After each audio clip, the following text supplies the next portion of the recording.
Olá, boa noite a todos. É 12º episódio do Neurolive.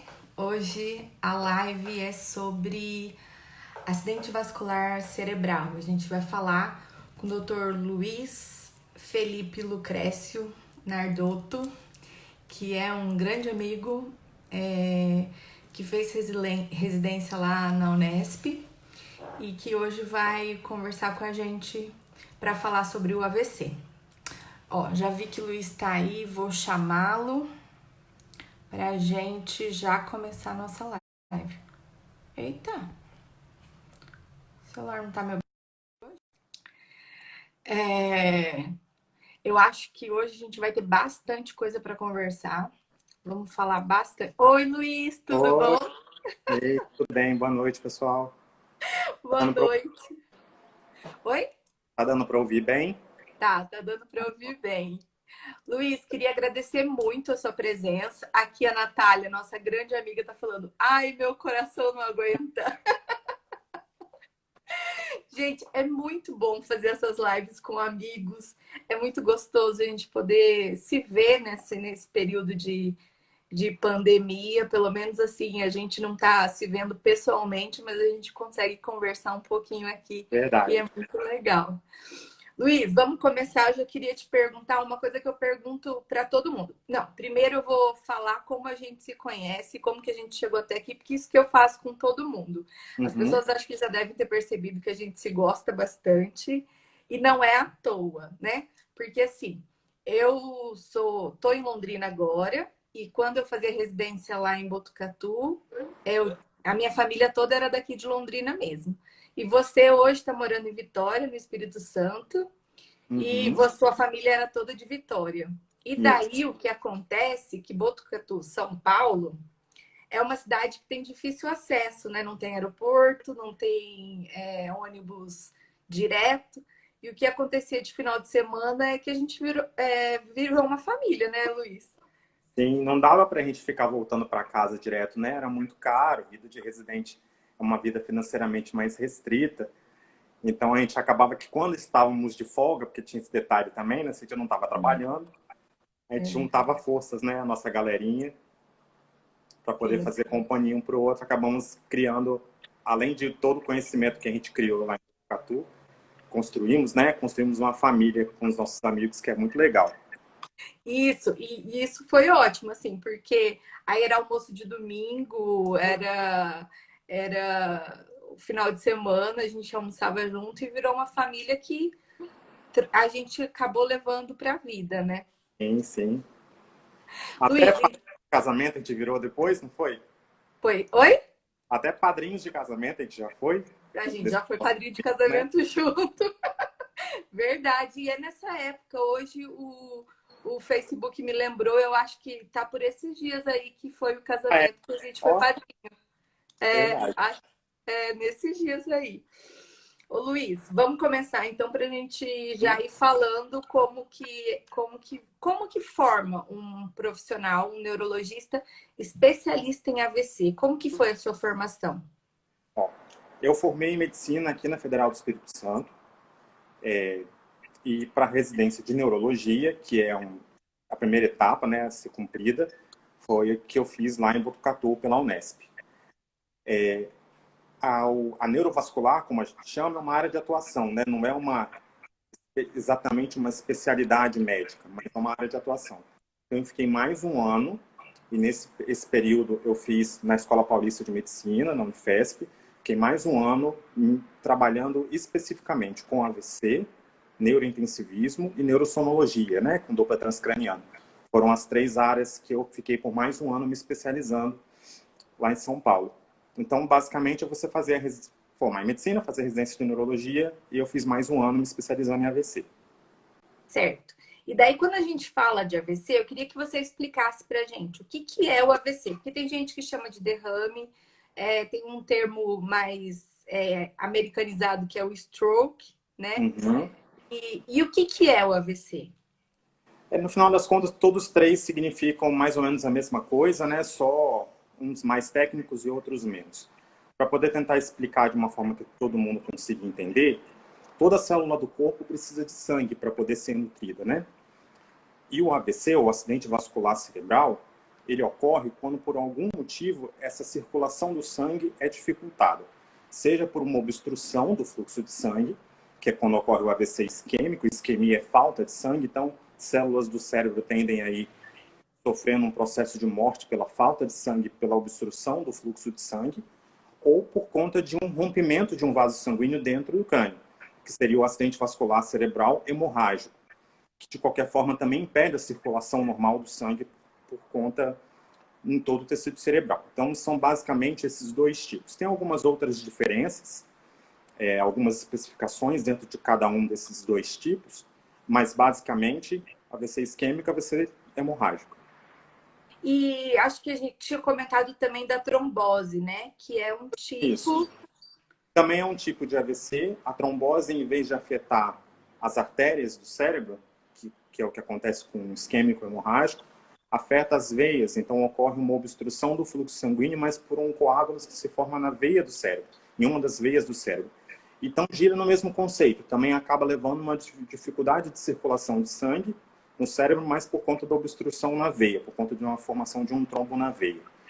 Seria talvez o terceiro tipo de acidente vascular cerebral. Vascular. E assim, eu acho que é importante a gente comentar quais são os sintomas, porque às vezes as pessoas pensam que, por exemplo, é só quando diminui a força no braço ou quando diminui a força na perna. Então, eu acho que é importante a gente falar um pouco dos sintomas. Como que acontece? Como que, por exemplo, eu estou na minha casa e eu vou suspeitar, imaginar que isso possa ser um AVC para eu poder procurar o tratamento?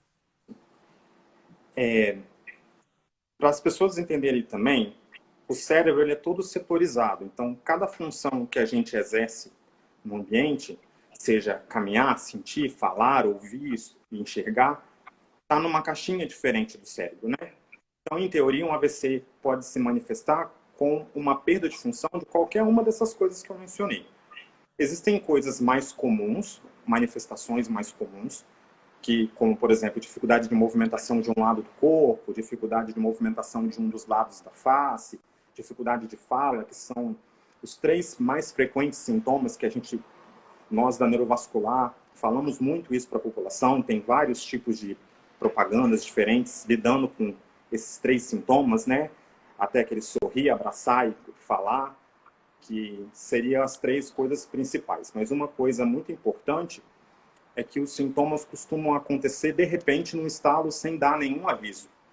Então a pessoa não vai sentindo que a coisa vai acontecendo. De repente ela percebe que um lado do corpo está fraco, de repente ela percebe que ela não consegue se expressar ou compreender o que está acontecendo, ou não enxergar um lado do mundo.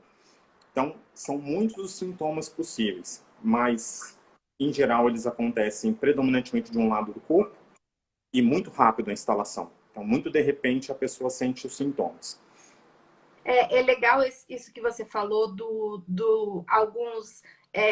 tipo um algoritmo, né? Tipo uma palavra. Eu não lembro como que fala isso direito. Eu não lembro também agora de cabeça o termo que usava. A gente ligava, vinculava muito até para o SAMU, né? Era uma propaganda conjunta. Essa propaganda mudou um pouco, se eu não me engano. Mas era em caso de dificuldade de sorrir, ou abraçar, ou conversar, né? Chame imediatamente o SAMU. Eu acho assim, isso é uma coisa que é para poder ajudar a alertar a população. Agora, começou a perceber alguma coisa em casa que você acha que é diferente, você acha que pode ser alguma coisa neurológica, um AVC, é melhor procurar ajuda, é melhor ir para um serviço de atendimento médico. Melhor do que ficar em casa pensando se pode ou não pode ser, né? Deixa essa dificuldade ou essa etapa para que nós, médicos, façamos, né? É melhor não ficar em casa com dúvida, deixa a gente tirar a dúvida num atendimento. Isso eu acho que eu já comentei em outras lives aqui anteriormente, que assim, quando a pessoa tem um infarto, então quando ela tem... A gente já sabe os sinais do infarto, né? Então, uma dor no peito, um formigamento no braço, as pessoas já ligam isso ao infarto, já procuram um pronto-socorro. Como no AVC é muito diversos sintomas, o que a gente precisa é procurar o pronto-socorro, né? Isso Sim, que acho que é a mensagem sim.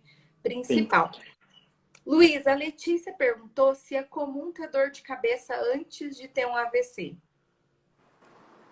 Depende do tipo de AVC, mas dor de cabeça isoladamente, com muito pouca frequência, é um sintoma de AVC. Tanto o AVC isquêmico, como o hemorrágico, como a trombose venosa podem cursar com dor de cabeça. Mas não é a apresentação clínica mais comum quando ela aparece sozinha. Somente dor de cabeça, uma dor de cabeça leve, que começou e passou, uma pessoa que tem enxaqueca, que teve uma dor de cabeça, tomou uma medicação, passou, não costuma ser um sintoma de AVC, de acidente vascular cerebral.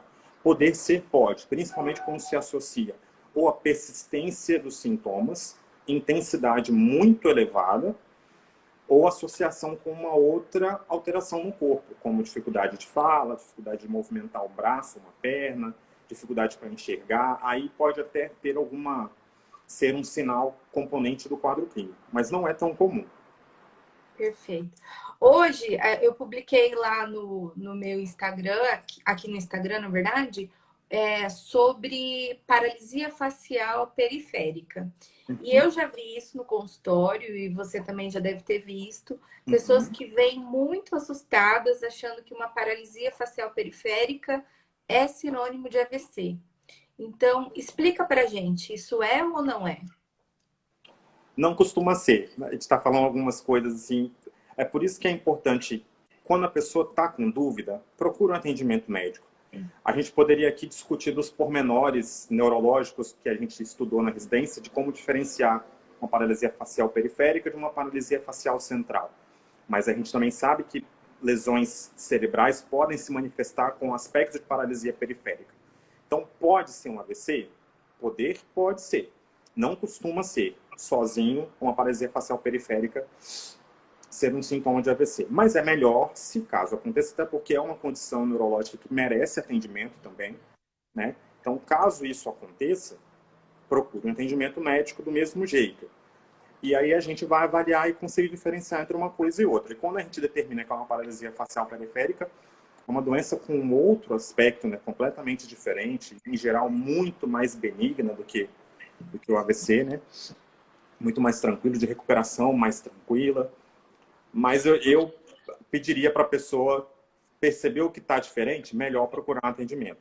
É a situação em que a gente prefere que fale pelo excesso de preocupação do Tá? que pela falta, né? Exato. Então, tem algumas situações que a gente fala, olha, não fica tão apavorado, mas nesses casos é importante. E assim, até porque a paralisia facial periférica, quanto antes a gente tratar, é melhor o resultado, né? Então, nas Sim, duas situações, eu acho que é importante procurar. Acho que você concordo com você, como se eu pudesse fazer isso, né? claro que pode. A professora aqui é você, não sou eu, não. Eu que tenho que concordar com você. Não, mas então, isso eu fui professora do Luiz, mas na parte de epilepsia, né? Então, Sim, de AVC, isso é bacana porque toda vez que eu tenho alguma dúvida, a gente se fala quase semanalmente, né, Luiz? Então, sempre que eu tenho uma dúvida, eu te pergunto e você me ajuda. Acho essa troca muito válida, né? sim. E daí eu queria te perguntar também se sempre dá sequela, se isso é uma coisa que a gente precisa. é, Sempre uma pessoa que teve um AVC vai ter uma sequela? Eu costumo falar assim para os pacientes quando eu estou fazendo atendimento, principalmente quando o paciente está internado, que é a hora que ele fica mais angustiado, né? Ele e a família, com como vai ser daqui para frente. Sempre é uma palavra muito difícil da gente usar em medicina, né? Sempre é muito forte. Mas em AVC, exagerando um pouquinho, sempre pode ficar sequela, mas sempre tem melhora. O que isso significa? É muito provável que depois de um AVC, independente da localização, da extensão, da área que foi afetada, o paciente consiga notar uma diferença de como ele estava antes do AVC para como ficou depois. Mas sempre tem melhora também. Uma melhora que varia muito por diversos fatores, localização do AVC, idade do paciente, quão grave foi o quadro clínico dele, mas costuma também haver melhora do quadro clínico inicial, de quando o AVC acontecer. Então, pode ficar sequela? Pode. Sempre vai ficar? Possivelmente um pouquinho. Possivelmente uma diferença que e muitas vezes passa despercebida até. Sim. Mas que pode ficar uma diferença. E daí, o fonoaudiólogo, acho que é o Raí Santiago, ele perguntou, isso é uma coisa que eu ia até te perguntar, mas ele perguntou já, acho que é legal a gente comentar. Houve diminuição nos casos de notificação de AVC durante a pandemia? Eu observo um aumento na divulgação para procurar um profissional. E acho que isso é E bem verdade, né? acho que nós dois publicamos hoje, se não me engano, um videozinho falando disso, né? Que os grandes pesquisadores de AVC, entre eles alguns dos nossos chefes, né, que passaram pela nossa formação, estão divulgando isso, porque as pessoas estão deixando de procurar atendimento médico para emergências. E eu acredito que não só, não vou ter dados para falar com certeza, de AVC eu tenho certeza, mas acredito que para outras doenças em caráter de emergência também, pelo medo de infecção pelo vírus, né? E é compreensível esse medo, mas não ir para atendimento médico quando algo como isso acontece é muito perigoso, né? Muito arriscado para a pessoa. E tem acontecido, sim. Eu trabalho dentro de uma UTI neurológica aqui em Vitória, no Hospital Meridional, e a gente tem visto que tem diminuído o número de pacientes que têm entrado, né, com AVC. E às vezes eles chegam um pouco atrasados ou demoram para vir para atendimento médico. Imagino que muitos estejam ficando até em casa com um quadro clínico. E isso é uma coisa que a gente está percebendo no Brasil como um todo. Por isso que a gente está insistindo nessa divulgação, né? Se em caso de AVC, não fique em casa. Sim, o Raí está comentando isso, diminuiu bastante, isso é verdade. A gente entende o medo pelo Covid, a gente entende que as pessoas têm um medo de se contaminar na emergência, mas existe também o tempo de tratamento, né? Então, isso foi uma pergunta que fizeram para a gente antes da live. Qual que é o tempo? Quanto tempo a gente tem para fazer o tratamento da trombólise? E o que é a trombólise também? Explica para a gente, Luiz. A gente tem algumas formas de tentar tratar o AVC, em especial o AVC isquêmico, que seria tentar tirar a obstrução, como eu falei lá no começo, né, no AVC isquêmico, há uma dificuldade de circulação do sangue por uma obstrução de um vaso sanguíneo. E existem duas modalidades básicas para eu tentar tirar essa obstrução. Usar um medicamento venoso, que é o alteplase, pode ser usado para necteplase, mas a gente chama esse medicamento da classe trombolítico. Então, ele vai lá no trombo, no coágulo que está obstruindo o vaso, e tenta dissolver esse coágulo para que o sangue volte a circular normal. Essa é a trombólise química, feita com um trombolítico. E a outra opção que a gente tem é entrar mecanicamente, ou seja, fazer um cateterismo igual ao cateterismo cardíaco, mas em vez da gente enxergar as artérias do coração, enxergar as artérias do cérebro, perceber essa obstrução e retirar esse coágulo mecanicamente, que é a trombectomia mecânica. São essas duas modalidades. Classicamente, isso está um pouco diferente, cada vez ficando mais diferente com a tecnologia que vem aparecendo. A gente pode fazer a trombólise química com trombolítico até 4 horas e meia do início dos sintomas. E a trombectomia mecânica, classicamente, conforme os estudos antes das novidades tecnológicas que apareceram, até 6 horas do começo dos sintomas. Existe hoje técnicas para a gente conseguir separar os pacientes que eu posso tratar com mais tempo, até 24 horas do início dos sintomas, o que é uma coisa que nós, da neurovascular, estávamos esperando, porque era uma coisa que a gente já desconfiava que seria possível, por ver que só o tempo não poderia ser um definitivo de quem a gente poderia tratar ou não, mas isso, tendo a tecnologia disponível no serviço onde você vai ser atendido e conseguindo fazer essa diferenciação, essa filtragem de que caso pode ou não pode ser tratado, isso só por trombectomia mecânica, sendo um pouco mais simplista, após 6 horas do início dos sintomas. Isso é um blá blá blá, entre aspas, técnico nosso, da neurovascular, mas é muito importante que a pessoa, assim que perceba que os sintomas aconteçam, independente de se começou há 10 minutos ou começou há 1 hora, que ela procure um atendimento médico, que chame o SAMU, se for disponível na sua cidade, vá para um atendimento de emergência, porque quanto antes a gente começar a fazer o tratamento para o caso, melhores são as chances de melhora para o paciente, independente do tipo de AVC, inclusive para o hemorrágico, e deixa a gente definir quanto tempo que começou, se a gente vai fazer essa modalidade ou essa modalidade de tratamento, mas o mais importante é que quanto antes possível chegar no hospital para poder ser atendido. A gente tem um jargão na neurovascular que todo mundo que fez neurologia conhece, né? Que tempo é cérebro. Esse jargão, acho que ele nunca vai desaparecer. Por mais que a gente tenha conseguido variar mais o tempo, ainda é definido que quanto antes você conseguir tratar, melhor. E isso eu acho que é importante, né? Assim, a precocidade. Então, assim, precocidade, nem sei se é essa palavra desse jeito, assim, mas o quanto antes procurar o hospital é melhor, é mais rápido e é maior a chance de melhora, né? É melhor a chance de se recuperar. E tem chance de morrer, Luiz? Como que é a mortalidade do AVC? Tem sim. Tanto no imediato, por conta do quadro ser muito grave, AVCs hemorrágicos costumam levar a casos muito graves, mas o AVC isquêmico também pode, a depender da extensão e da localização que o AVC acontece. E para quem já trabalhou muito com AVC, a gente que fez residência num lugar que é um serviço muito grande, acredito que você também ia ter percebido que AVC é sempre uma doença muito grave, independente se ele é um AVC lacunar, como a gente fala, que é um AVC pequeno, que dá pouca alteração, a um AVC grande. Já vi pacientes com AVC pequeno terem complicações clínicas graves e acabarem falecendo, não diretamente do AVC, mas por conta do que acontece depois. E pacientes com AVCs muito grandes, que a gente conseguiu fazer todo o tratamento indicado para o paciente, ele conseguiu ficar melhor.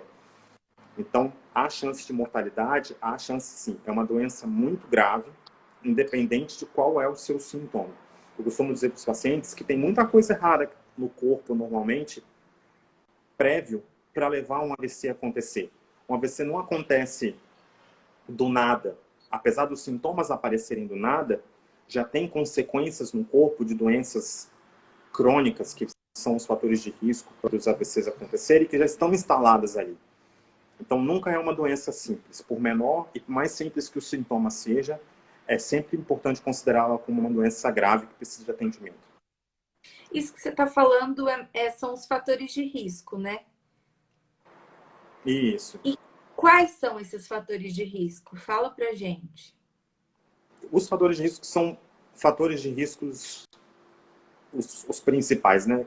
Que são muito comuns em doenças cardiovasculares. Então, às vezes a gente não vincula muito ao AVC, porque o conhecimento e a divulgação do tratamento do AVC tem ficado muito forte nos últimos anos, mas as pessoas já conhecem as doenças que provocam doenças cardiovasculares por conta do manejo das doenças cardíacas, né, do infarto, que sempre foi muito divulgado.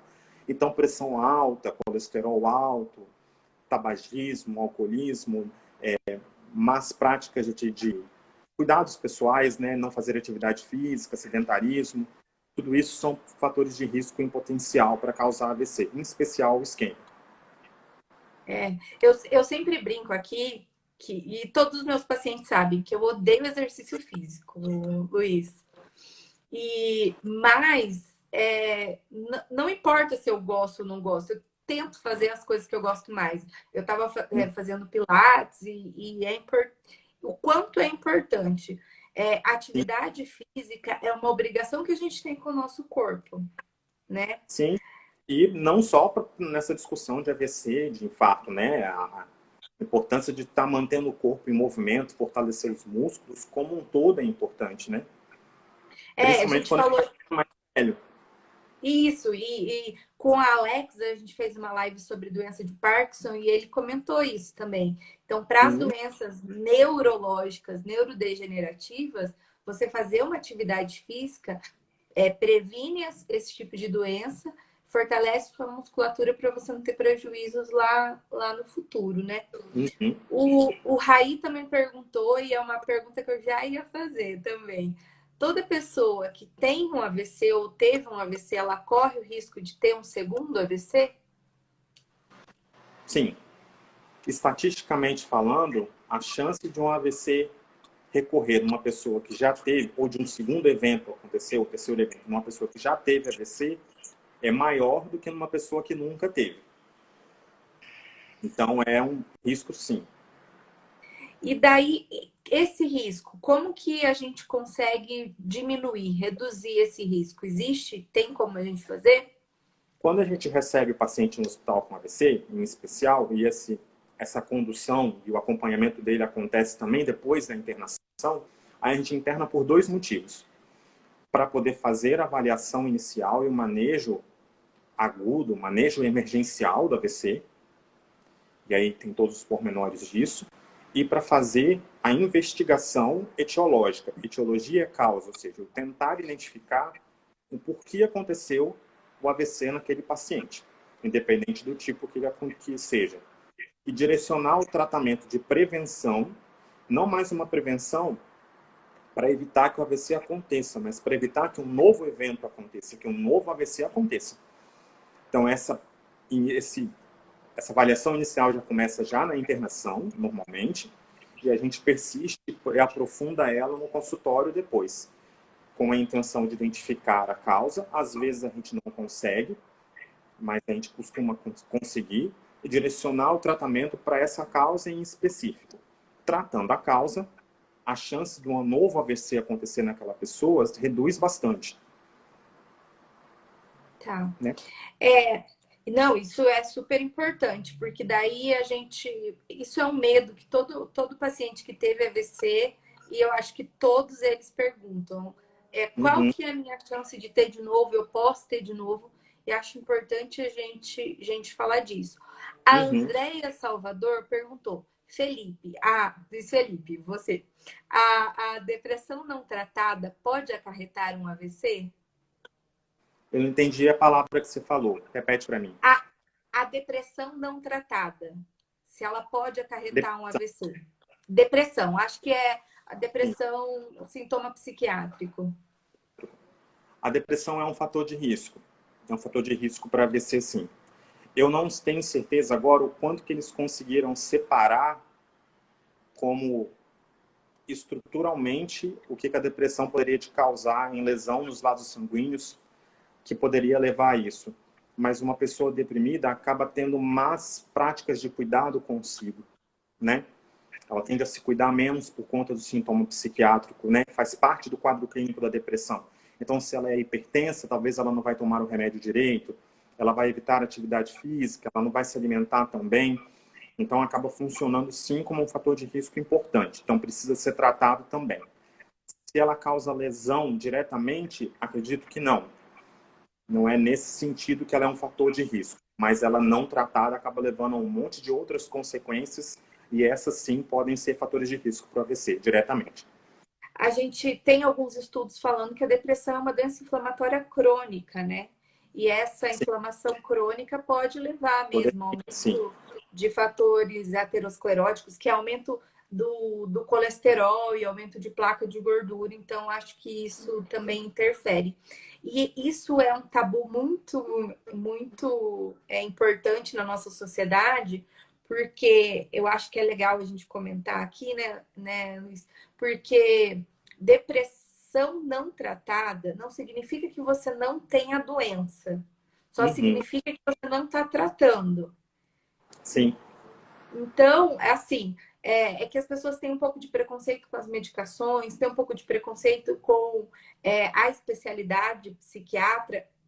Numa próxima live, a gente vai ter psiquiatras aqui falando sobre doenças psiquiátricas, que eu acho que tem tudo a ver, né, Luiz, com o que a gente faz. sim.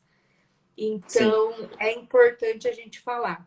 A Gabriela, ela falou assim, mesmo se o paciente estiver tratando, se estiver tratando, acho que o risco é menor, né, Luiz? Menor, em especial se ele tiver conseguido, que né, também isso é um outro detalhe que o paciente depressivo e ansioso, que é uma das duas principais doenças psiquiátricas em número, precisa ter tratamento dessas duas doenças, são tratamentos de longo prazo, e às vezes não é você toma um remédio hoje e não está depressivo no outro, né? Então, eu acho que estar otimizado do tratamento, ou seja, você está respondendo ao tratamento com melhora dos sintomas, leva a uma diminuição do risco, sim. E acho que independente de você ter depressão ou não, bons hábitos de saúde mental fazem bem para todo mundo e vai diminuir o Exato. risco de várias outras doenças, né? Com certeza. E geralmente o paciente que teve um AVC, ele vai para a UTI ou não necessariamente? Não necessariamente, a depender de como tiver estruturado o serviço de saúde em onde a pessoa pode ser atendida. A gente sabe que o Brasil é um país muito grande com diferentes realidades, né? As diferentes localizações. Nos grandes centros, possivelmente um paciente com um AVC agudo das primeiras horas vai sim ser tratado numa UTI ou pelo menos numa unidade semi-intensiva como uma unidade de AVC, né? Uma unidade especializada no manejo de pacientes com AVC. Não deixaria eu um paciente que eu avaliasse na emergência ser internado fora de um ambiente nesse sentido. Mas é claro que depende também de qual realidade que você está trabalhando. Né? Mas o ideal, sim. É. E como que é uma unidade de AVC? Já que você tocou nesse assunto, eu queria que você explicasse o que é uma unidade de AVC. Eu tive talvez essa seja a grande, na minha opinião, vantagem da minha escolha ter sido por fazer medicina, residência de neurologia em Botucatu, e da gente ter conseguido ter uma unidade de AVC tão organizada como tinha lá, né? Uma unidade de AVC é um ambiente semi-intensivo, ou seja, não chega a ter os mesmos cuidados que tem numa UTI, mas é um cuidado mais intenso, mais perto do doente do que uma unidade de internação simples, uma enfermaria ou um apartamento, em que os pacientes ficam monitorizados e avaliados, especialmente quando é uma unidade de AVC de alta especificação, por uma equipe multidisciplinar. Então, ele é avaliado por médicos, enfermeiros, técnicos de enfermagem, psicólogos, fonoaudiólogos, que são não necessariamente especialistas em direcionamento com aquele tipo de paciente. Né? Que A unidade de AVC é basicamente isso. É uma unidade de internação especializada para pessoas treinadas para lidar com o AVC. É diferente, né? A gente teve aqui no projeto do Neurolive, a gente teve uma fisioterapeuta especialista em neurofuncional. E ela comentou assim que é completamente diferente. E é diferente. Completamente. O cuidado. Eu acho que você conseguiu ver isso até um pouco melhor do que eu, né? Porque você conseguiu ver as duas realidades em Botucatu, né? Como a unidade de AVC mais simples, né? E você chegou a trabalhar com a gente, já como eu, como residente, na unidade já estabelecida. Né? E como que os pacientes ficavam melhor tratados na unidade de AVC?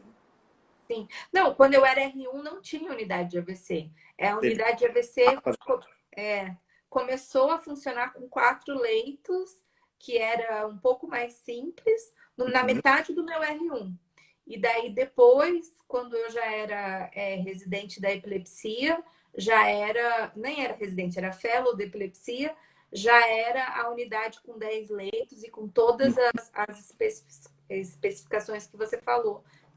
Assim, é outra realidade. O paciente é muito mais bem visto, muito mais bem avaliado e muito mais bem cuidado, né? E até o pós dele. Então, quando o paciente recebe a alta, quando é uma equipe nesse porte, até a alta é diferente, né, Luiz? Com certeza. E no final das contas, tudo isso, todo esse investimento é visando minimizar a sequela que o paciente pode ter por conta do AVC, daquilo que a gente conversou lá no começo. E a gente percebe isso nitidamente. A importância da unidade de AVC, tanto quanto a importância da avaliação de emergência do paciente que teve AVC. Né?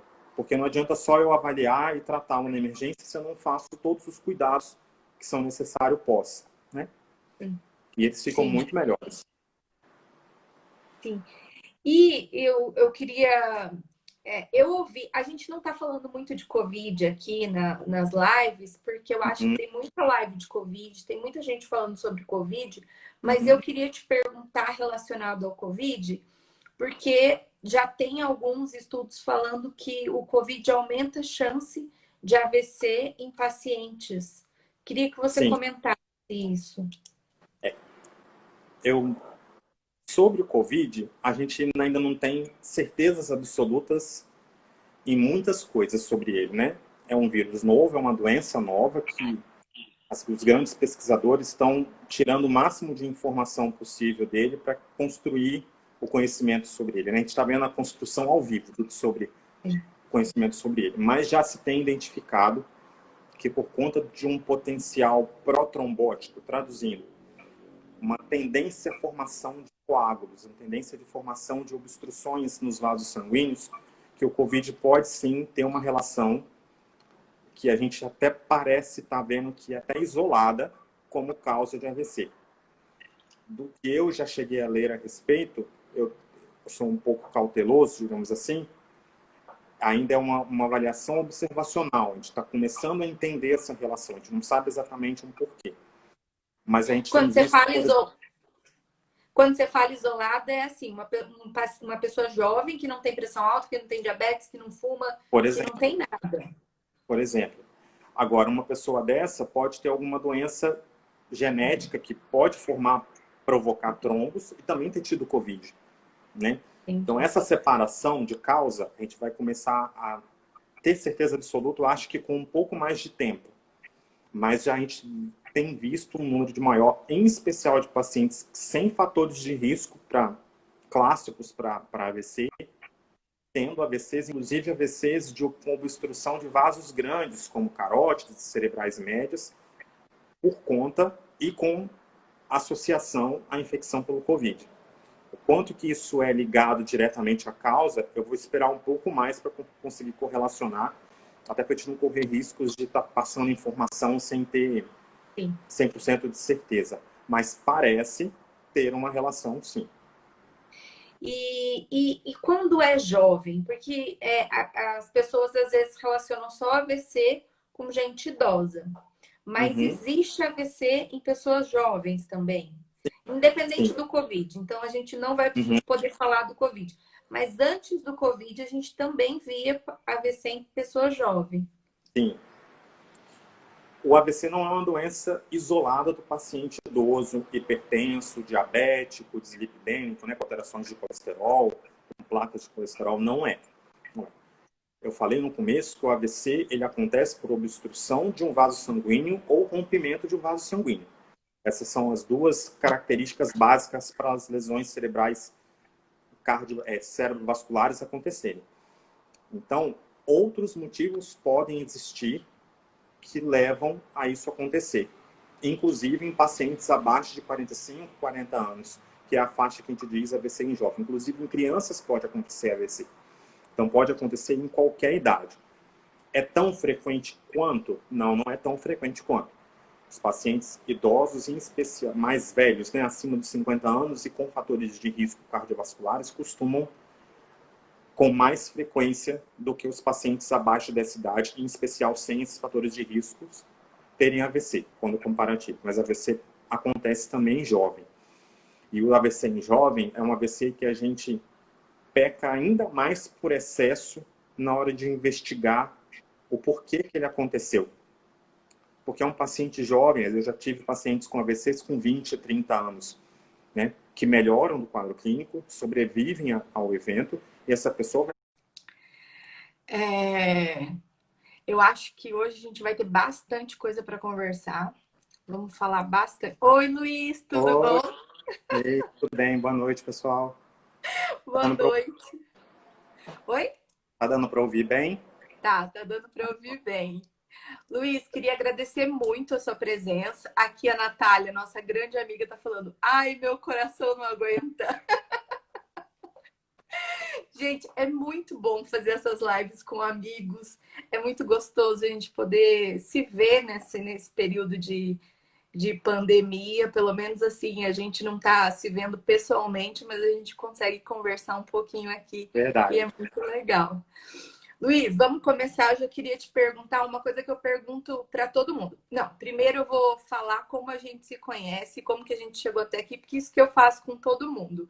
As Uhum. pessoas acho que já devem ter percebido que a gente se gosta bastante e não é à toa, né? Porque assim, tô em Londrina agora e quando eu fazia residência lá em Botucatu, a minha família toda era daqui de Londrina mesmo.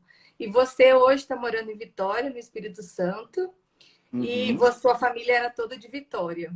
E daí Isso. o que acontece que Botucatu, São Paulo, é uma cidade que tem difícil acesso, né? Não tem aeroporto, não tem ônibus direto.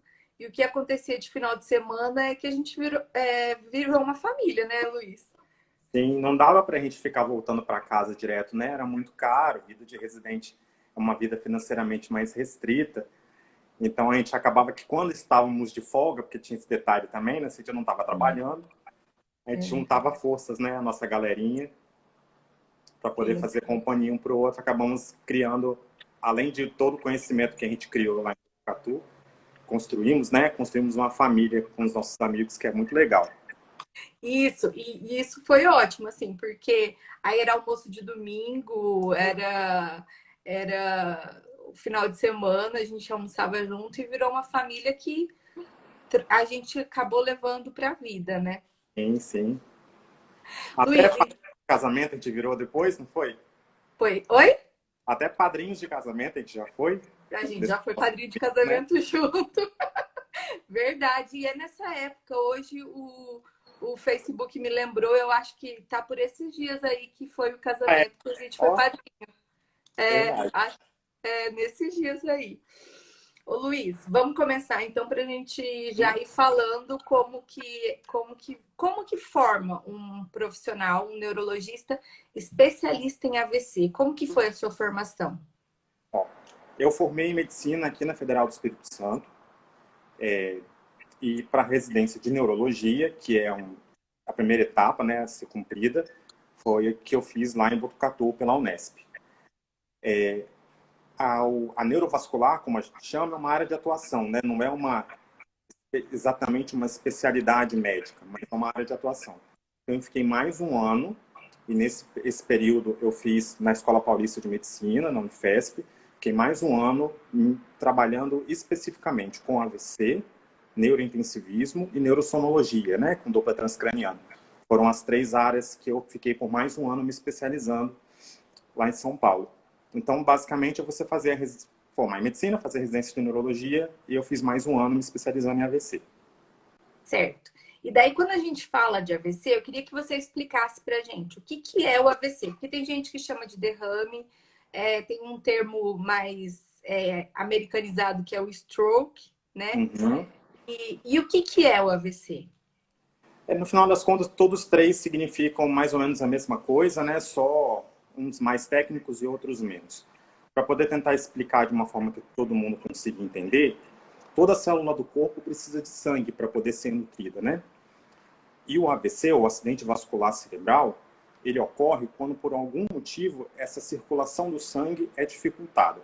Seja por uma obstrução do fluxo de sangue, que é quando ocorre o AVC isquêmico, isquemia é falta de sangue, então células do cérebro tendem a ir sofrendo um processo de morte pela falta de sangue, pela obstrução do fluxo de sangue, ou por conta de um rompimento de um vaso sanguíneo dentro do crânio, que seria o acidente vascular cerebral hemorrágico, que de qualquer forma também impede a circulação normal do sangue por conta em todo o tecido cerebral. Então, são basicamente esses dois tipos. Tem algumas outras diferenças, algumas especificações dentro de cada um desses dois tipos, mas basicamente AVC isquêmico e AVC hemorrágico.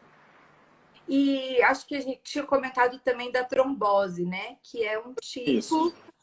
Também é um tipo de AVC. A trombose, em vez de afetar as artérias do cérebro, que é o que acontece com o isquêmico hemorrágico, afeta as veias. Então, ocorre uma obstrução do fluxo sanguíneo, mas por um coágulo que se forma na veia do cérebro, em uma das veias do cérebro.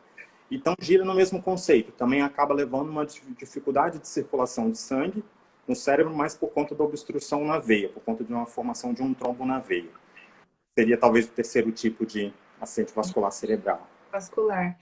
E assim, eu acho que é importante a gente comentar quais são os sintomas, porque às vezes as pessoas pensam que, por exemplo, é só quando diminui a força no braço ou Uhum, quando diminui a força na perna.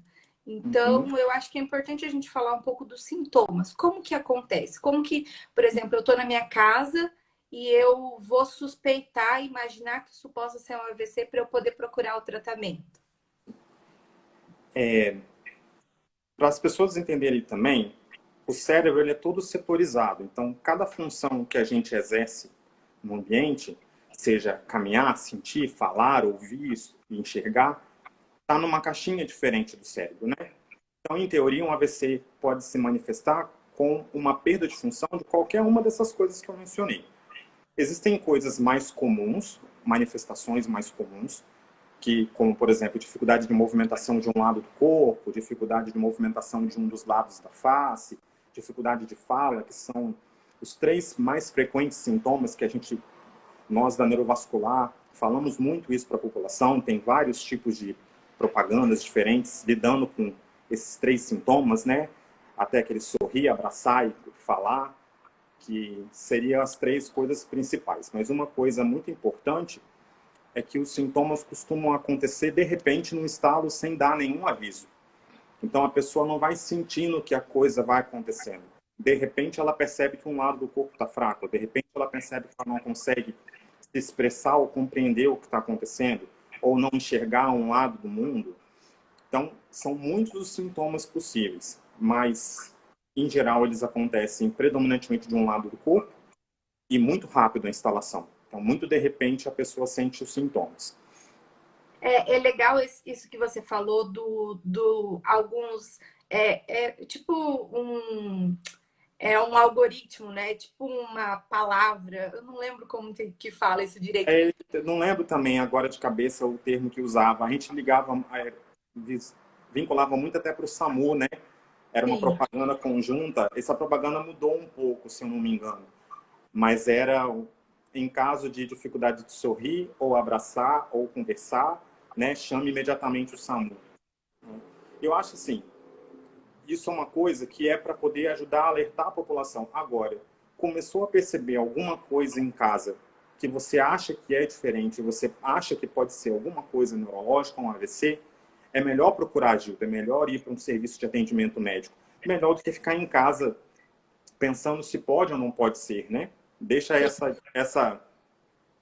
dificuldade ou essa etapa para que nós, médicos, façamos, né? É melhor não ficar em casa com dúvida, deixa a gente tirar a dúvida No num hospital. atendimento.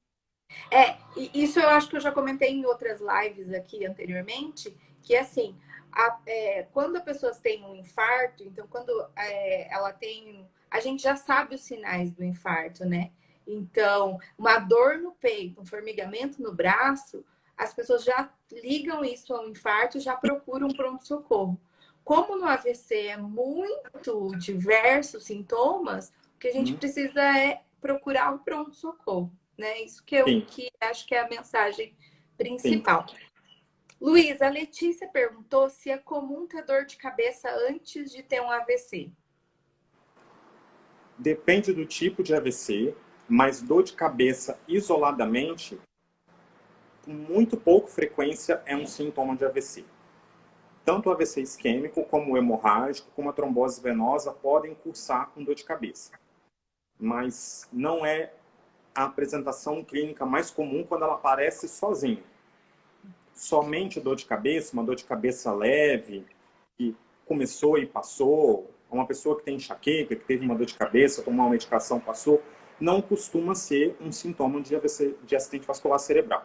Poder ser pode, principalmente quando se associa ou a persistência dos sintomas, intensidade muito elevada, ou associação com uma outra alteração no corpo, como dificuldade de fala, dificuldade de movimentar o braço, uma perna, dificuldade para enxergar, aí pode até ter ser um sinal componente do quadro clínico, mas não é tão comum. Perfeito. Hoje, eu publiquei lá no meu Instagram, aqui no Instagram, na verdade, sobre paralisia facial periférica. E Uhum, eu já vi isso no consultório, e você também já deve ter visto, pessoas uhum. que vêm muito assustadas, achando que uma paralisia facial periférica é sinônimo de AVC.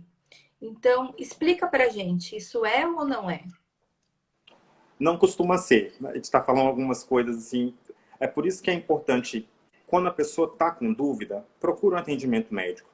A gente poderia aqui discutir dos pormenores neurológicos que a gente estudou na residência, de como diferenciar uma paralisia facial periférica de uma paralisia facial central. Mas a gente também sabe que lesões cerebrais podem se manifestar com aspectos de paralisia periférica. Então, pode ser um AVC? Poder? Pode ser. Não costuma ser sozinho uma paralisia facial periférica ser um sintoma de AVC. Mas é melhor, se caso aconteça, até porque é uma condição neurológica que merece atendimento também, né? Então, caso isso aconteça, procure um atendimento médico do mesmo jeito. E aí a gente vai avaliar e conseguir diferenciar entre uma coisa e outra. E quando a gente determina que é uma paralisia facial periférica, é uma doença com um outro aspecto, né, completamente diferente, em geral muito mais benigna do que o AVC, né? Muito mais tranquilo, de recuperação mais tranquila. Mas eu pediria para a pessoa perceber o que está diferente, melhor procurar um atendimento. A situação em que a gente prefere que fale pelo excesso de preocupação do que Tá? pela falta, né? Exato. Então, tem algumas situações que a gente fala, olha, não fica tão apavorado, mas nesses casos é importante. E assim, até porque a paralisia facial periférica, quanto antes a gente tratar, melhor o resultado, né? Então, nas Sim, duas situações, eu acho que é importante procurar. Acho que você concordo com você, como se eu pudesse fazer isso. claro que pode. A professora aqui é você, não sou eu, não. Eu que tenho que concordar com você. Não, mas então, isso eu fui professora do Luiz, mas na parte de epilepsia, né? Sim, Então, de AVC, isso é bacana porque toda vez que eu tenho alguma dúvida, a gente se fala quase semanalmente, né, Luiz? Então, sempre que eu tenho uma dúvida, eu te pergunto e você me ajuda. Acho essa troca muito válida, né? sim. E daí eu queria te perguntar também se sempre dá sequela, se isso é uma coisa que a gente precisa. é, Sempre uma pessoa que teve um AVC vai ter uma sequela? Eu costumo falar assim para os pacientes quando eu estou fazendo atendimento, principalmente quando o paciente está internado, que é a hora que ele fica mais angustiado, né? Ele e a família, com como vai ser daqui para frente. Sempre é uma palavra muito difícil da gente usar em medicina, né? Sempre é É. muito forte. Mas em AVC, exagerando um pouquinho, sempre pode ficar sequela, mas sempre tem melhora. O que isso significa? É muito provável que depois de um AVC, independente da localização, da extensão, da área que foi afetada, o paciente consiga notar uma diferença de como ele estava antes do AVC para como ficou depois. Mas sempre tem melhora também. Uma melhora que varia muito por diversos fatores, localização do AVC, idade do paciente, quão grave foi o quadro clínico dele, mas costuma também haver melhora do quadro clínico inicial de quando o AVC aconteceu. Então, pode ficar sequela? Pode. Sempre vai ficar? Possivelmente um pouquinho. Possivelmente uma diferença que e muitas vezes passa despercebida até, Sim. mas que pode ficar uma diferença. E daí, o fonoaudiólogo, acho que é o Raí Santiago, ele perguntou, isso é uma coisa que eu ia até te perguntar, mas ele perguntou já, acho que é legal a gente comentar. Houve diminuição nos casos de notificação de AVC durante a pandemia? Eu observo um aumento na divulgação para procurar um profissional. E acho que isso é E bem verdade, né? acho que nós dois publicamos hoje, se eu não me engano, um videozinho falando disso, né? Que os grandes pesquisadores de AVC, entre eles alguns dos nossos chefes, né, que passaram pela nossa formação, estão divulgando isso, porque as pessoas estão deixando de procurar atendimento médico para emergências. E não acredito que não só, não vou ter dados para falar com certeza, de AVC eu tenho certeza, mas acredito que para outras doenças em caráter de emergência também, pelo medo de infecção pelo vírus, né? E é compreensível esse Medo, mas não ir para atendimento médico quando algo como isso acontece é muito perigoso, né? Muito arriscado para a pessoa. E tem acontecido sim. Eu trabalho dentro de uma UTI neurológica aqui em Vitória, no Hospital Meridional, e a gente tem visto que tem diminuído o número de pacientes que têm entrado, né, com AVC. E às vezes eles chegam um pouco atrasados ou demoram para vir para atendimento médico. Imagino que muitos estejam ficando até em casa com o quadro clínico. E isso é uma coisa que a gente está percebendo no Brasil como um todo. Por isso que a gente está insistindo nessa divulgação, né? Se em caso de AVC, não fique em casa. Sim, o Raí está comentando isso, diminuiu bastante, isso é verdade. A gente entende o medo pelo Covid, a gente entende que as pessoas têm um medo de se contaminar na emergência, mas existe também o tempo de tratamento, né? Então, isso foi uma pergunta que fizeram para a gente antes da live. Qual que é o tempo? Quanto tempo a gente tem para fazer o tratamento da trombólise? E o que é a trombólise também? Explica para a gente, Luiz. A gente tem algumas formas de tentar tratar o AVC, em especial o AVC isquêmico, que seria tentar tirar a obstrução, como eu falei lá no começo, né, no AVC isquêmico, há uma dificuldade de circulação do sangue por uma obstrução de um vaso sanguíneo. E existem duas modalidades básicas para eu tentar tirar essa obstrução. Usar um medicamento venoso, que é o alteplase, pode ser usado para necteplase, mas a gente chama esse medicamento da classe trombolítico. Então, ele vai lá no trombo, no coágulo que está obstruindo o vaso, e tenta dissolver esse coágulo para que o sangue volte a circular normal. Essa é a trombólise química, feita com um trombolítico. E a outra opção que a gente tem é entrar mecanicamente, ou seja, fazer um cateterismo igual ao cateterismo cardíaco, mas em vez da gente enxergar as artérias do coração, enxergar as artérias do cérebro, perceber essa obstrução e retirar esse coágulo mecanicamente, que é a trombectomia mecânica. São essas duas modalidades. Classicamente, isso está um pouco diferente, cada vez ficando mais diferente com a tecnologia que vem aparecendo.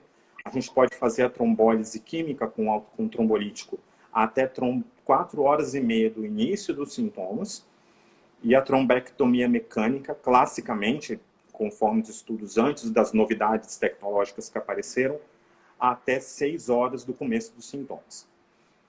Existe hoje técnicas para a gente conseguir separar os pacientes que eu posso tratar com mais tempo, até 24 horas do início dos sintomas, o que é uma coisa que nós, da neurovascular, estávamos esperando, porque era uma coisa que a gente já desconfiava que seria possível, por ver que só o tempo não poderia ser um definitivo de quem a gente poderia tratar ou não, mas isso tendo a tecnologia disponível no serviço onde você vai ser atendido e conseguindo fazer essa diferenciação, essa filtragem de que caso pode ou não pode ser tratado, isso só por trombectomia mecânica, sendo um pouco mais simplista, após 6 horas do início dos sintomas. Isso é um blá blá blá, entre aspas, técnico nosso, da neurovascular, mas é muito importante que a pessoa, assim que perceba que os sintomas aconteçam, independente de se começou há 10 minutos ou começou há 1 hora, que ela procure um atendimento médico, que chame o SAMU, se for disponível na sua cidade, vá para um atendimento de emergência, porque quanto antes a gente começar a fazer o tratamento para o caso, melhores são as chances de melhora para o paciente, independente do tipo de AVC, inclusive para o hemorrágico, e deixa a gente definir quanto tempo que começou, se a gente vai fazer essa modalidade ou essa modalidade de tratamento, mas o mais importante é que quanto antes possível chegar a um hospital para poder ser atendido. A gente tem um jargão na neurovascular que todo mundo que fez neurologia conhece, né, que tempo é cérebro. Esse jargão, acho que ele nunca vai desaparecer. Por mais que a gente tenha conseguido variar mais o tempo, ainda é definido que quanto antes você conseguir tratar, melhor. E isso eu acho que é importante, né? Assim, a precocidade. Então, assim, precocidade, nem sei se é essa palavra desse jeito, assim, mas o quanto antes procurar o hospital é melhor, é mais rápido e é maior a chance de melhora, né? É melhor a chance de se recuperar. E tem chance de morrer, Luiz? Como que é a mortalidade do AVC? Tem sim, tanto no imediato, por conta do quadro ser muito grave, AVCs hemorrágicos costumam levar a casos muito graves, mas o AVC isquêmico também pode, a depender da extensão e da localização que o AVC acontece. E para quem já trabalhou muito com AVC, a gente que fez residência num lugar que é um serviço muito grande, acredito que você também ia ter percebido que AVC é sempre uma doença muito grave, independente se ele é um AVC lacunar, como a gente fala, que é um AVC pequeno, que dá pouca alteração, a um AVC grande. Já vi pacientes com AVC pequeno terem complicações clínicas graves e acabarem falecendo, não diretamente do AVC, mas por conta do que acontece depois. E pacientes com AVCs muito grandes, que a gente conseguiu fazer todo o tratamento indicado para o paciente, ele conseguiu ficar melhor. Então, há chance de mortalidade? Há chance sim. É uma doença muito grave, independente de qual é o seu sintoma. Eu costumo dizer para os pacientes que tem muita coisa errada no corpo, normalmente, prévio, para levar um AVC a acontecer. Um AVC não acontece do nada. Apesar dos sintomas aparecerem do nada, já tem consequências no corpo de doenças crônicas, que são os fatores de risco para os AVCs acontecerem, que já estão instaladas ali. Então, nunca é uma doença simples. Por menor e mais simples que o sintoma seja, é sempre importante considerá-la como uma doença grave que precisa de atendimento. Isso que você está falando são os fatores de risco, né? Isso. E quais são esses fatores de risco? Fala pra gente. Os fatores de risco são fatores de riscos, os principais, né? Que são muito comuns em doenças cardiovasculares. Então, às vezes a gente não vincula muito ao AVC, porque o conhecimento e a divulgação do tratamento do AVC tem ficado muito forte nos últimos anos, mas as pessoas já conhecem as doenças que provocam doenças cardiovasculares por conta do manejo das doenças cardíacas, né, do infarto, que sempre foi muito divulgado.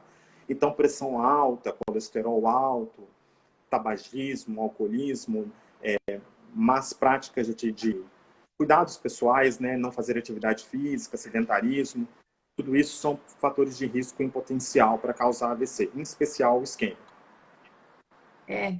Eu sempre brinco aqui, e todos os meus pacientes sabem que eu odeio exercício físico, Luiz.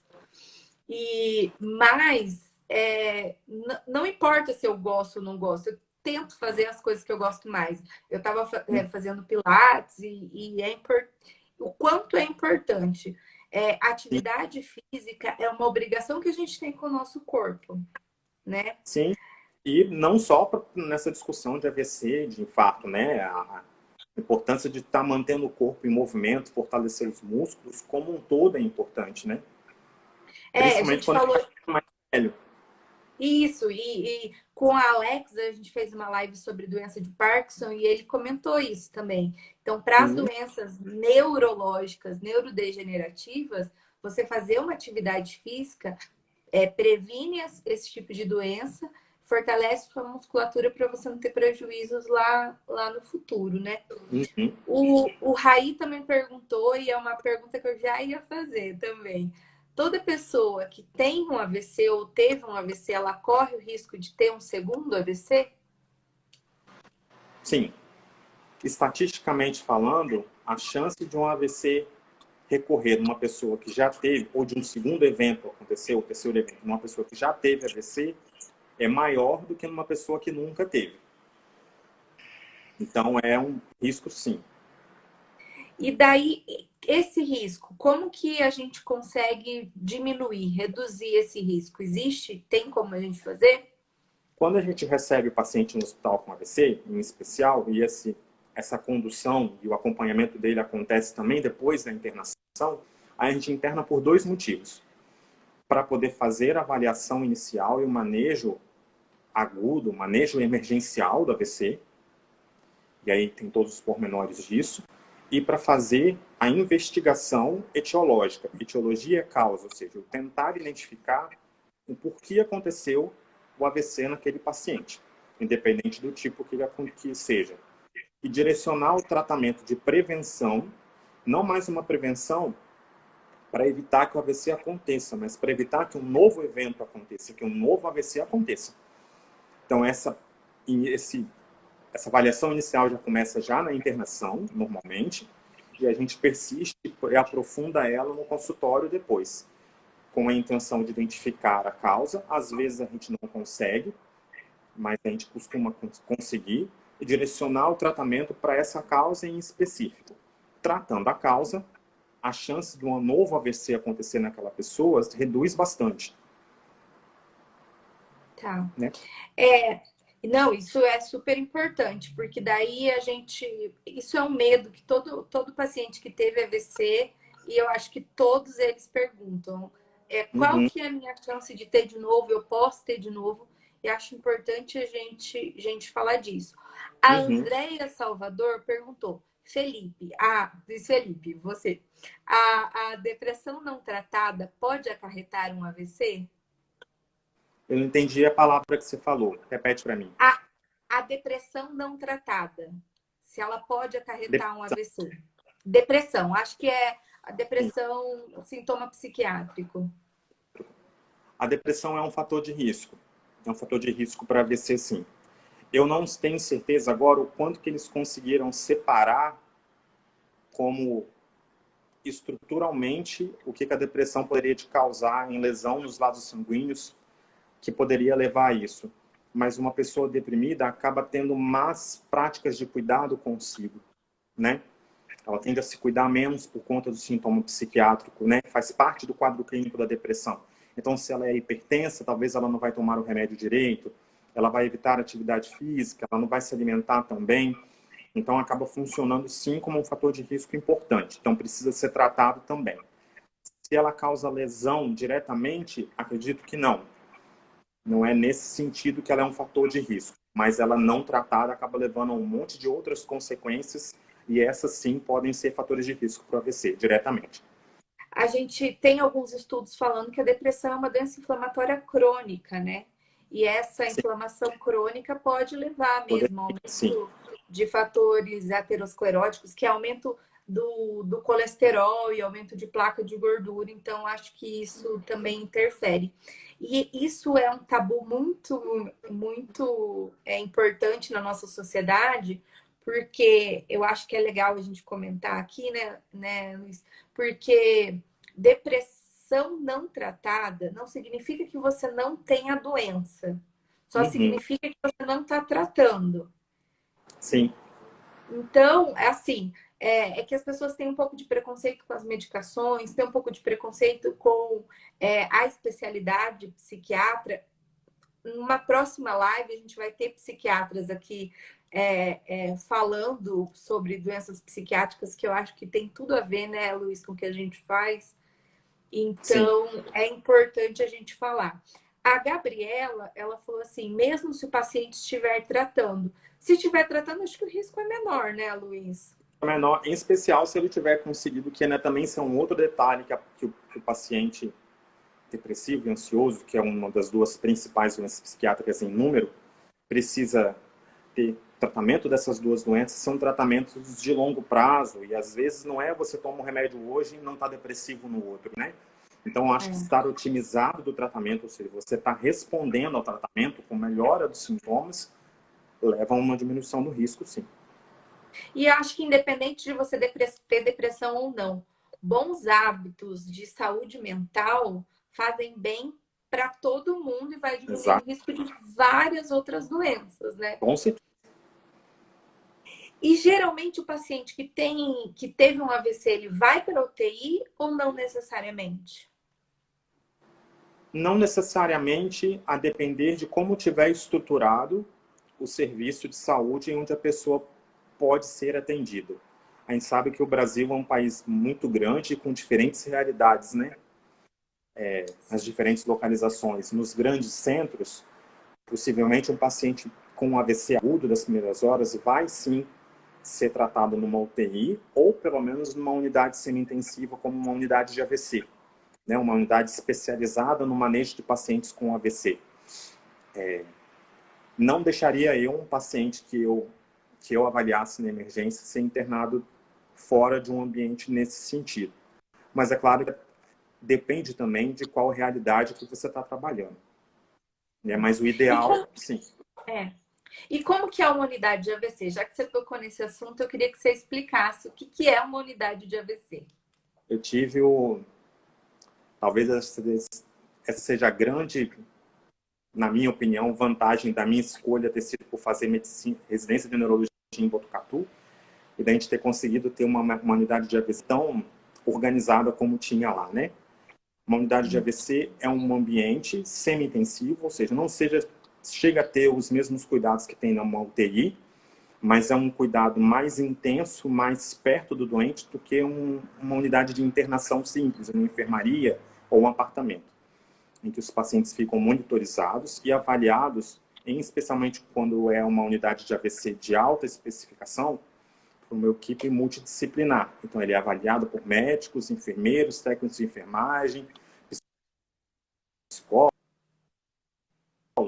fonoaudiólogos, que são não necessariamente especialistas em direcionamento com aquele tipo de paciente. Né? Que A unidade de AVC é basicamente isso. É uma unidade de internação especializada, pessoas treinadas para lidar com o AVC. É diferente, né? A gente teve aqui no projeto do Neurolive, a gente teve uma fisioterapeuta especialista em neurofuncional. E ela comentou assim que é completamente diferente. E é diferente. Completamente.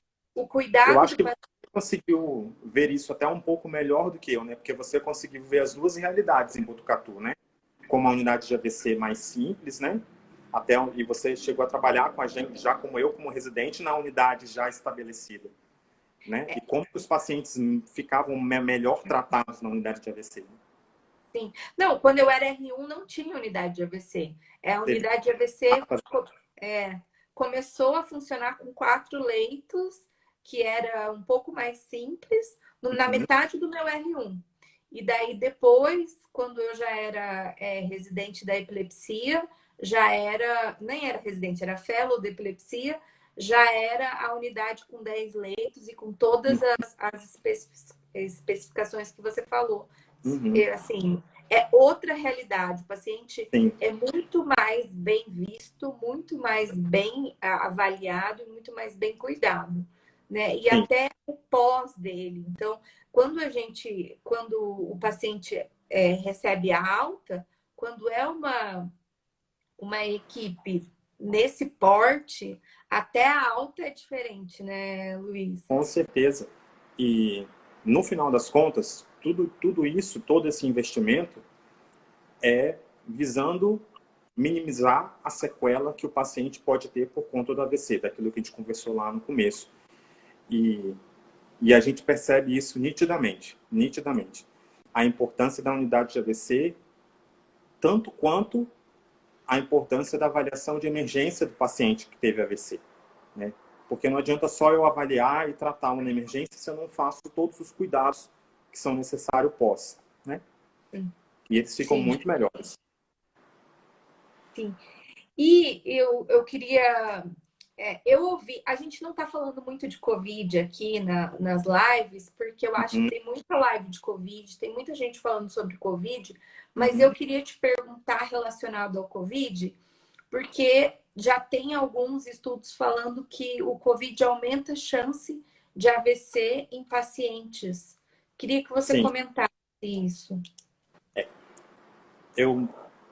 Sobre o Covid, a gente ainda não tem certezas absolutas em muitas coisas sobre ele, né? É um vírus novo, é uma doença nova que os grandes pesquisadores estão tirando o máximo de informação possível dele para construir o conhecimento sobre ele. Né? A gente está vendo a construção ao vivo tudo sobre conhecimento sobre ele, mas já se tem identificado que por conta de um potencial protrombótico, traduzindo, uma tendência à formação de coágulos, uma tendência de formação de obstruções nos vasos sanguíneos, que o COVID pode sim ter uma relação que a gente até parece estar vendo que é até isolada como causa de AVC.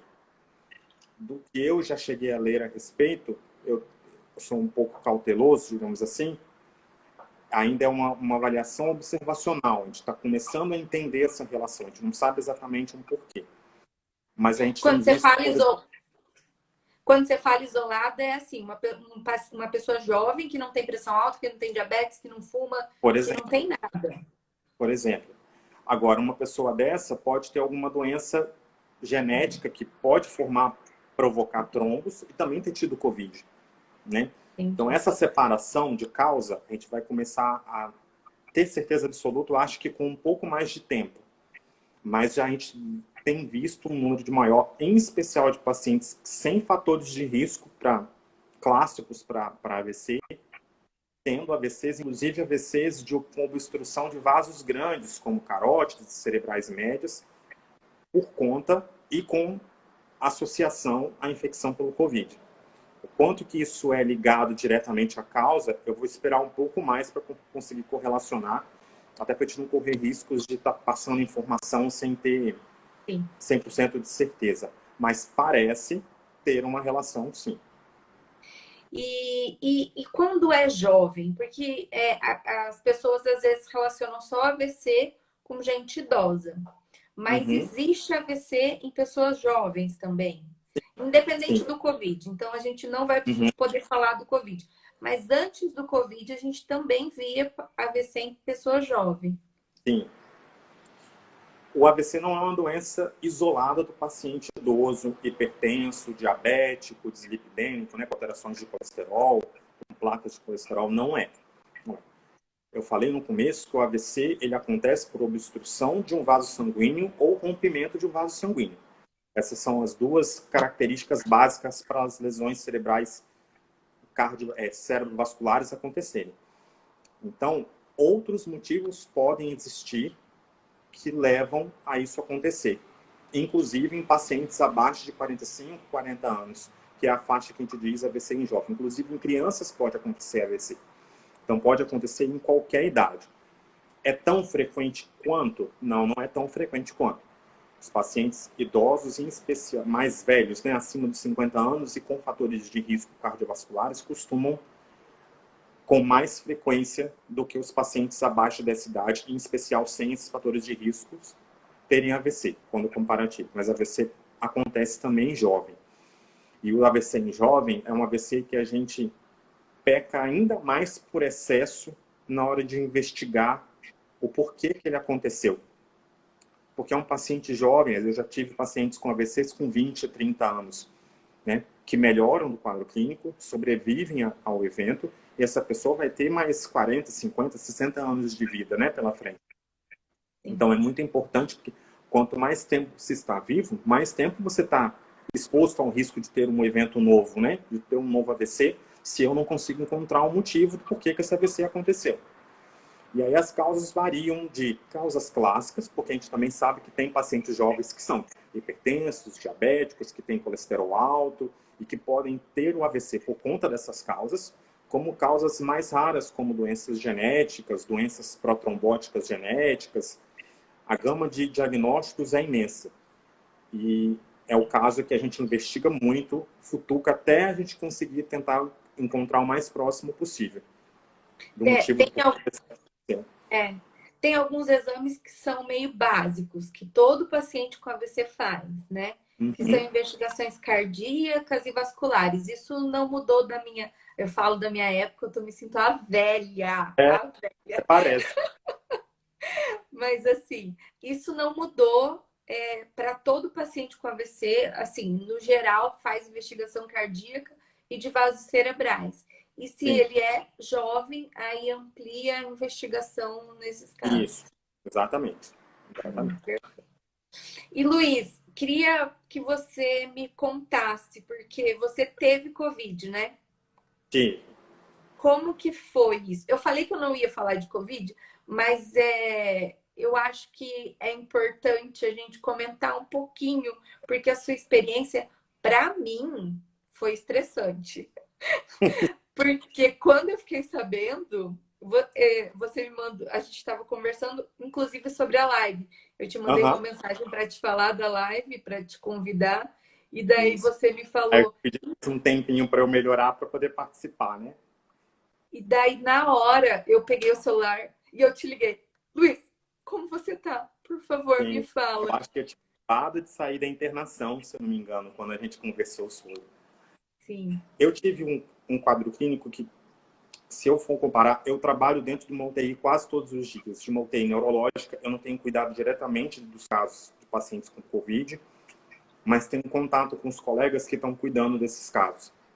Então, falar que eu tive um caso grave, perto dessas várias pessoas que estão, às vezes, com 30, 40 dias de internação, é até leviano da minha parte, né? O que eu vou dizer é que não foi um quadro também tão simples.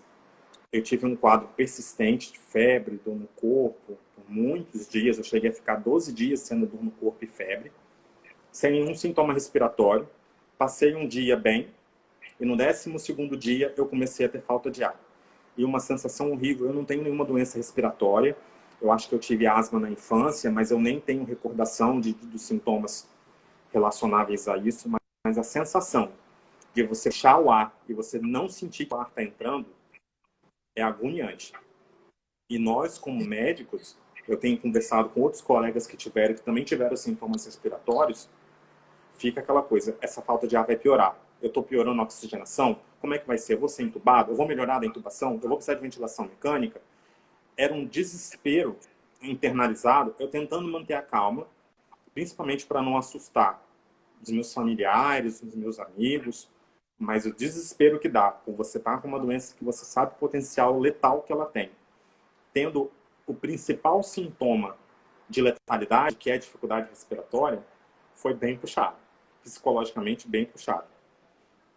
Mas, E graças a daí, Deus, você bem. tá ótimo agora, né? E daí, o que eu queria que você falasse é: hoje eu fui ao mercado. E daí eu vi pessoas que não estão muito ligadas na história da máscara, do contato. Eu passei assim na rua e tinha gente fazendo atividade física sem máscara. Infelizmente, a gente está vendo isso. O que você fala? Dá um conselho iluminador. Olha, eu não sei, eu tento entender um pouco dos dois lados, do porquê algumas pessoas estão mais displicentes com isso. Nós estamos indo, acho que para 60 dias, ou até um pouco mais de quarentena, né? Acho que começou em março, se eu não me engano, as restrições mais pesadas, se eu não me engano. Foi E 17 de março que começou e a gente já tá na. Olha, eu anoto, que eu já tô. tá A contando gente após dia, né? tem, sim. A gente faz 85 dias. Acho que é isso, 85 dias. E a Mais de gente, 2 meses, quase 3 meses. sim, a gente está sendo podado de liberdade, né? Que é uma coisa que o ser humano sempre preza por ter, né? A gente está podado por liberdade. Mas isso é um tempo, isso é um período. Isso é o que eu tento pensar e manter. É um vírus, é um micro-organismo que a gente não tem certezas absolutas sobre ele. A certeza que a gente tem é da capacidade de transmissão imensa que ele tem. Muito mais transmissível do que o vírus da gripe. Então, a chance de você se contaminar estando num ambiente com uma pessoa que está eliminando o vírus é muito alta. E só você tentar olhar um vídeo na internet de como que é o cuidado que um médico, um profissional de saúde dentro de um lugar. Eu lembro na internação, que eu cheguei a ficar 2 dias internados, eu me sinto... Foi até um crescimento pessoal estar do outro lado, como paciente. De ver, às vezes, uma enfermeira entrando para poder ver os meus sinais vitais, ver como que eu estava e tudo, coberta de cima e embaixo com proteção, como se eu fosse um alienígena. Daqueles vídeos que a gente via na televisão antigamente com relação ao De tratamento da ebola. ebola e Sim. a sensação que isso traz. Então, esse cuidado todo não é à toa, sabe? E para aí ter uma pessoa que às vezes está andando na rua sem máscara, por que se pode estar com máscara? Máscara não é um negócio tão caro, dá para a gente conseguir ter uma máscara de pano, pelo menos, e você, em especial, protege que você também não transmita para outras pessoas, né? Todo mundo está de máscara, pelo menos é a forma como eu vejo. Isso é um período, não é para sempre. Essa fase vai passar. Então, acho que a gente investir energia nessa fase para tentar diminuir ao máximo, porque tem pessoas que não tem jeito, elas vão ter que trabalhar. Você virar para um pai de família que já tem uma situação financeira complicada, que tem 3, 4 filhos para sustentar, falar para ele que ele não vai trabalhar, que ele não vai fazer nada, que ele não vai sair de casa porque ele vai pegar o Covid, a família dele vai morrer de fome, ele vai sair para trabalhar, né? Então, quem puder ficar em casa, quem puder, que tem muita gente que pode, e isso é o que me incomoda, as pessoas que podem não estão fazendo, né? Porque pessoas que não podem uma parte, e as outras que podem? Por que não estão fazendo, né? Que é a única coisa que a gente, pelo menos por enquanto, isso pode mudar, porque ciência é assim, a gente vai lidando com os dados à medida que eles vão aparecendo. No momento, até onde eu sei pelo menos, é a única coisa que a gente sabe que protege de diminuir a quantidade de pessoas infectadas. É diminuir a exposição, né? Diminuir a aglomeração, manter um distanciamento social e as máscaras. Então, acho que não fazer isso, quem pode fazer, eu acho que é um pouquinho equivocado. Você não está se arriscando só você, né? E a gente está passando todo mundo por isso junto, entende? Exatamente. Então, eu acho que não é assim, eu estou sendo podado da minha liberdade. Não, todo mundo está sendo podado. Exatamente. Então, é uma coisa que eu acho que a gente precisa tomar cuidado. E assim, depois, e é bem uma verdade, que eu vejo alguns comentários das pessoas falando assim, porque tem gente que não teve nenhum caso, não conhece ninguém que teve, por isso que não se preocupa. Você foi a primeira pessoa que eu conhecia que teve. E o meu medo de te perder, eu te amo muito, Luiz, mas o meu medo de acontecer alguma coisa com você realmente me acendeu, assim, para a questão de que realmente a gente precisa se cuidar, o vírus está muito mais próximo do que a gente imagina. A comunidade de saúde, todos os profissionais de saúde do mundo inteiro não estão brincando quando estão alertando as pessoas para isso, sabe? É um bicho complicado. Muitas pessoas passam muito ilesas com sintomas muito leves, outras pessoas têm sintomas um pouco mais intensos, como eu tive. Eu demorei quase 40 dias para melhorar completamente do meu pulmão. Uma pessoa que nunca teve restrição para respirar. Eu demorei 40 dias para puxar o ar igual eu puxava antes do Covid. De caminhar, sentir falta de ar, de subir um lance de escada, sentir falta de ar. Eu dei plantão num hospital aqui em Vitória, que é o Hospital Central, que eu subia 2 andares para ir para a área da unidade de AVC e para a área de atendimento do PS, que era no térreo. Teve uma hora que eu parei, pedi para o colega que estava de plantão comigo, assim, eu vou parar um pouquinho, vou descansar, porque eu estava tendo falta de ar por conta de 2 lances de escada. Sim. E isso com quase 40 dias de ter começado os meus sintomas do Covid. Então, não é uma doença que dá para a gente brincar. Ai, Luiz, ainda bem que você tá bem. E eu fico muito feliz com isso. E eu torço sempre por você, pela sua recuperação. Hoje eu acho que assim, as pessoas elas estão começando a cansar, mas por isso que eu queria comentar sobre o Covid, porque no começo acho que tem bastante gente falando, mas a gente vai cansando. Então acho que é legal você comentar sobre isso. Sim. Queria te agradecer. Quais são as suas considerações finais primeiro? E queria te agradecer muito, muito, muito pela sua presença aqui. Que isso. Obrigado eu. É uma coisa que me conhece, a gente é amigo pessoal de muito tempo, você sabe, num pânico mais o desconfortável que é para mim essa situação lá em público, mas até que ficou tranquilo, que tá parecendo só que a gente tá fazendo um bate-papo, né? Nossa conversa todo dia. Exato. E agradecer pela oportunidade, eu acho que é uma das partes importantes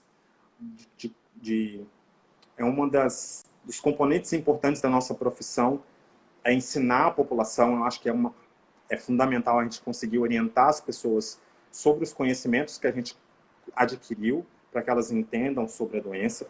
AVC não é uma doença pouco frequente, é uma doença tão frequente como infarto, é uma doença que mata muita gente todo ano, seja direto ou indiretamente pelas consequências clínicas. E a mensagem final, acho que todo neurovascular fala à população, é que tempo é cérebro. Assim que você perceber que tenha sintomas que você ache, independente de qual sintoma seja, que possa ser um AVC, procure ajuda, chame o serviço de emergência se for disponível na sua cidade, porque quanto antes você puder ser atendido e tratado, maiores são as suas chances. Bom, e Perfeito. obrigado pela oportunidade de falar um pouquinho sobre AVC, que é o que eu mais me encanto na neurologia. Sim, e é uma especialidade que eu tenho muito respeito. Assim, não foi o que eu escolhi, mas foi o que a gente mais fez na residência mesmo. E eu acho que é o profissional de neurologia que mais trabalha. E mais trabalha pesado. Então, minha admiração por vocês, pelo trabalho que vocês fazem, que você faz, é gigantesca. Muito obrigada. Um beijo para você. Beijo, bem. Melhoras e recuperação. Tchau, tchau. Tchau. Gente, muito obrigada pela presença de vocês. Essa live vai estar disponível no IGTV. Eu vou publicá-la também no Facebook e vai estar no YouTube. Então, acho que hoje é feriado, a galera tá mais tranquila, descansando, mas se perdeu, se você sabe que alguém vai se interessar e tem interesse por esse tema, avisa que esses são os canais que vão estar, que essa live vai estar publicada. E se você tem alguma dúvida, se você tem pensou em alguma dúvida depois, me manda ou manda para o Luiz que a gente responde, tá? E domingo vai ter uma live em que eu vou ser convidada. É a primeira vez que eu vou ser convidada numa live sobre nevralgia do trigêmeo, da doutora Thaís Reis. Eu vou estar postando para vocês aqui mais tarde, para vocês irem assistir, tá bom? Gente, muito obrigada pela presença de sempre. É um prazer estar aqui com vocês e a gente se vê em breve. Beijão. Tchau, tchau.